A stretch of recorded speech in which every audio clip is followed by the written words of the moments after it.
السلام علیکم ورحمۃ اللہ وبرکاتہ۔ ایک صاحب سوال لکھتے ہیں کہ علماء اور اساتذہ کے ادب و احترام کے سلسلے میں دین نے کیا ہدایات دی ہیں؟ جواب دیا گیا ہے، دین اسلام نے علماء اور اساتذہ کا ادب و احترام کرنے کے سلسلے میں بہت سی ہدایات دی ہیں۔ علماء کے متعلق فرمایا گیا ہے کہ یہ انبیاء کے وارث اور جانشین ہیں۔ جس طرح انبیاء کرام کا ادب و احترام ضروری ہے، اسی طرح اہل علم کا بھی ادب و احترام کرنا چاہیے۔ یہ بھی ارشاد نبوی صلی اللہ علیہ وسلم ہے کہ آپ صلی اللہ علیہ وسلم کی امت کے علماء بنی اسرائیل کے انبیاء کرام کی طرح ہیں۔ اسی طرح اساتذہ کا بھی اسلام میں بہت بلند مقام ہے۔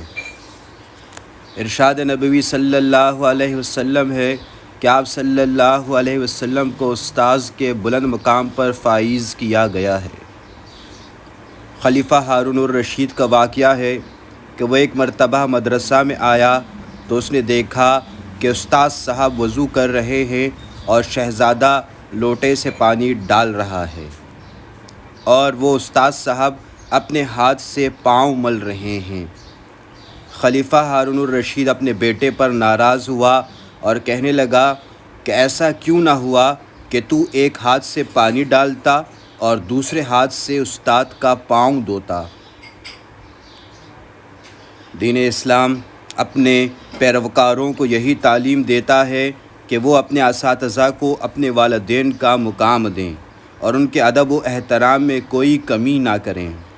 اہل علم کی شان بھی بہت بلند ہے، ان کے ساتھ ان کے علمی مقام کو برقرار رکھتے ہوئے ان کی عزت و احترام کو پوری طرح ملحوظ رکھیں، اور معاشرے میں تمام طبقات کے مقابلے میں، چاہے وہ حکمران طبقے سے تعلق رکھتے ہوں یا منصفین کی جماعت سے ان کا تعلق ہو، یا وہ کاروباری افراد میں سے ہوں، اہل علم اور اصحاب فکر و دانش کو ان سب پر فوقیت دی جائے۔ ایک دوسرے صاحب کا سوال ہے کہ فتنوں کی علامات کیا بتلائی گئی ہیں اور ان فتنوں سے بچنے کے لیے کیا کرنا چاہیے؟ جواب دیا گیا ہے، حضور اکرم صلی اللہ علیہ وسلم نے ایک مرتبہ فجر کے بعد سے لے کر مغرب تک خطبہ ارشاد فرمایا اور تمام فتنوں سے آگاہ فرمایا۔ ان فتنوں کی علامات یہ ہیں: وقت میں بے برکتی ہو جائے گی، علم کے باوجود عمل میں کمی ہو جائے گی، حلال و حرام کی تمیز ختم ہو جائے گی، جھوٹ کو اچھا سمجھا جائے گا، دین بیچ کر دنیا خریدی جائے گی،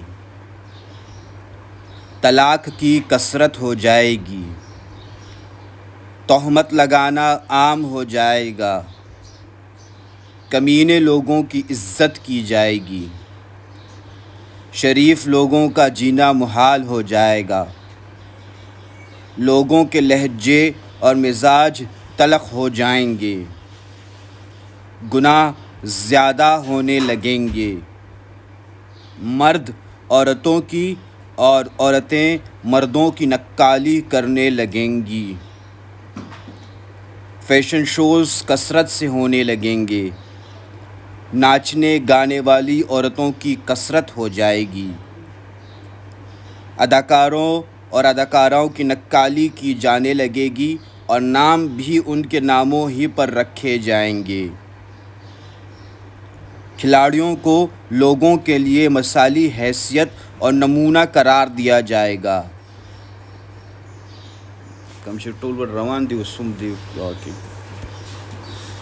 ان تمام فتنوں سے بچنے کے لیے فرائض کی پابندی کا اہتمام کرنے کا حکم دیا گیا ہے۔ شرک و بدعات سے دور رہنے کی تاکید کی گئی ہے، فکر آخرت کی تعلیم دینے کا حکم دیا گیا ہے، نظر کی حفاظت کرنی ہے اور اہل دین سے جڑ کر رہنا ہے، مسنون دعاؤں کا اہتمام کرنا ہے، کوئی بھی مشتبہ چیز استعمال کرنے سے اجتناب کرنا ہے، صرف مستند اور غیر مشتبہ چیز استعمال کرنے کی ہدایت کی گئی ہے، سوشل میڈیا پر نفرت انگیز اور شدت پسند گروپ کا کسی بھی صورت میں حصہ نہ بنا جائے، تصاویر کے معاملے میں بھی بہت زیادہ احتیاط کی جائے، بالخصوص فیملی یعنی گھر والوں کی تصاویر موبائل میں نہ رکھی جائیں۔ ایک دوسرے صاحب سوال لکھتے ہیں کہ قانون کا احترام کرنے کے سلسلے میں دین اسلام نے کیا تعلیم دی ہے؟ جواب دیا گیا ہے کہ دین اسلام نے قانون کا احترام اور ادب کرنے کا حکم دیا ہے۔ جب کوئی شخص قانون کا ادب و احترام کرے گا تو وہ اس کی خلاف ورزی بھی نہیں کرے گا۔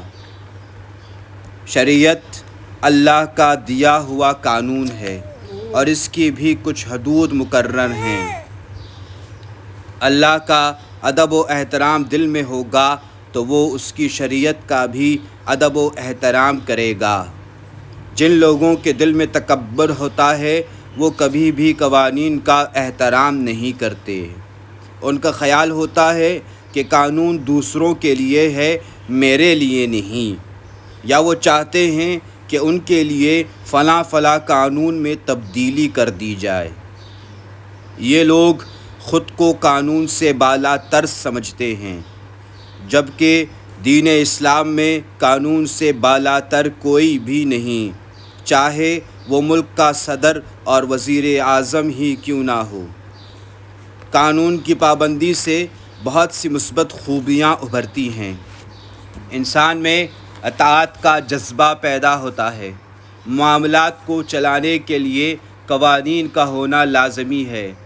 قوانین کے نہ ہونے یا ان پر عمل درآمد نہ ہونے سے معاشرے کا امن و سکون غارت ہو جاتا ہے۔ قانون پر عمل کرنے سے اور اس کا احترام کرنے سے نظم و ضبط پیدا ہوتا ہے۔ نماز میں صفوں کی درستی سے اس کی عادت ڈالی گئی ہے۔